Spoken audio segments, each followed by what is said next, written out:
Right? So with this French company, I told him, and I can see that he is also well trained. He's a procurement guy. So I look at him, I smile.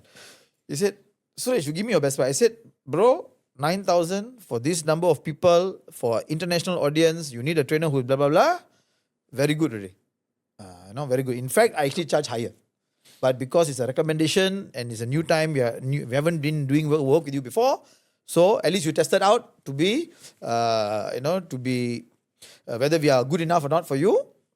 I think this is a good rate lah. And all of Suresh give me lah. I say, okay, very simple. I don't want to waste your time. So you give me a number. I see whether it makes sense to me or not. If it doesn't make sense to me, I will let you know, and then we see what's the next step lah. So you can choose. So he told me 7,000. I say, it's okay, never mind. You carry on with the other person. I'm willing to walk away already. Because before that, I gave him quite a bit of value with the 9,000. So after all that value, he still asked for a discount. So I said, okay, this one is a bit too much lah. And I have a lot of, this is one 9,000 deal I can get anywhere. So I don't need this deal. If I was new, I would have taken it. Right? Because I only need X amount. But I'm new, okay lah, no problem. I give him lah. Because I want to build this one. But now, no lah, I don't need. So I have an option.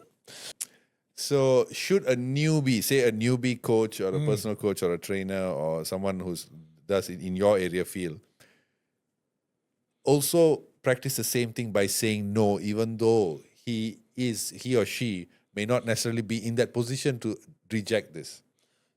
Meaning what? I'm new. Okay. My mind is telling me, take this deal. Okay. It sucks, but take it. As you said, you need to put food on the table. Yeah. Okay, but I think saying that you need to put food on the table is a bit drastic. I don't think we live. I think it's not that. But generally, right?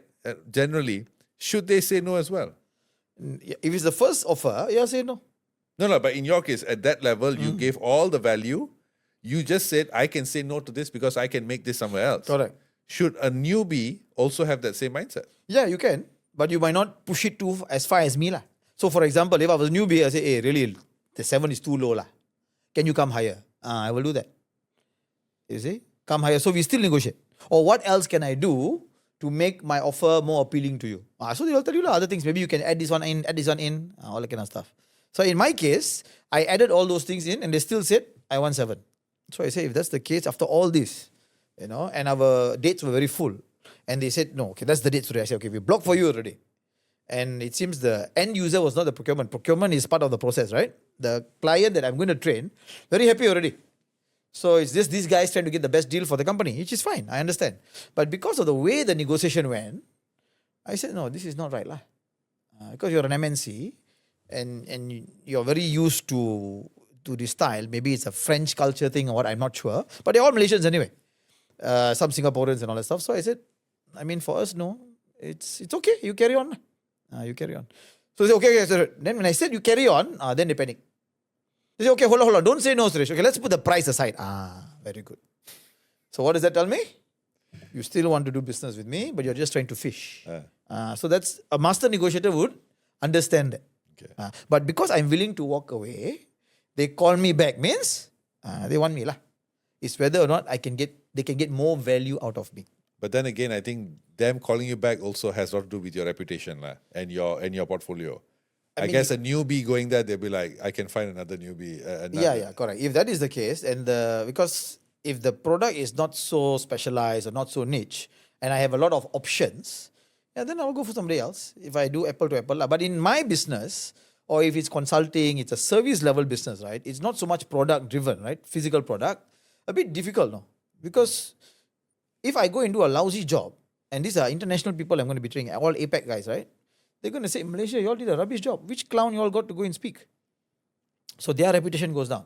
So they want to make sure, for other trainings, they might take somebody else, it's fine. But they wanted somebody who had international experience and who could command the crowd and you could spar lah. So my name came up. You see? So they know, okay, if his name came up, and after that, the end user likes him, then we have to secure him, but let's get also a good deal for us. But because of the way the negotiation went, after we gave them so much more value that we will normally not do, But because the middle person is a friend that recommended, we thought, okay lah, to save that one's face and to give them also, and also MNC, good, let's enter. We gave even more, but we did not go down on the price. We gave more value.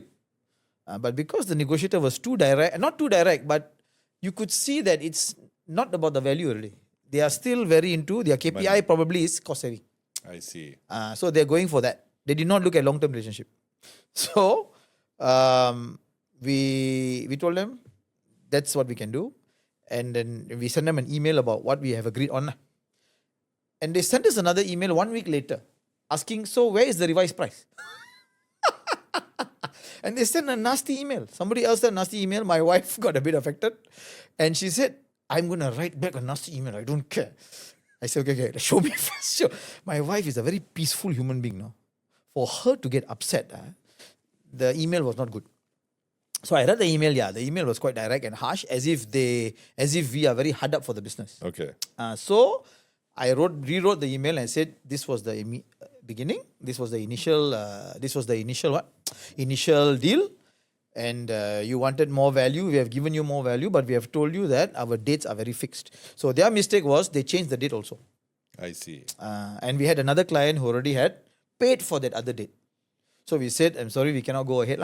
And the rates we already have spoken about, the rates are not changing, but the added value is this. So when the moment we sent that email, 2 minutes later, they called. What happened, Suresh? I said, this is the email we got. Hey, really sorry, I cannot. The following year, they asked us again to come in. We said, no, we are too busy.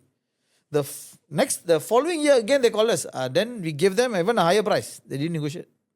They just accepted They it. just accepted. I see. So the power of saying no. Huh? Yeah. But you cannot simply say no.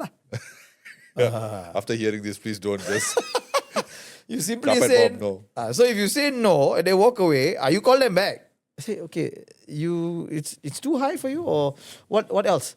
Now, if you get stuck, because people always get stuck in pricing. See, there is this thing, this is called an impasse. In negotiations, you've got 3 things that make you get stuck, okay? An impasse, a stalemate, and a deadlock. So if you look at conflict like Ukraine and Russia, is a deadlock.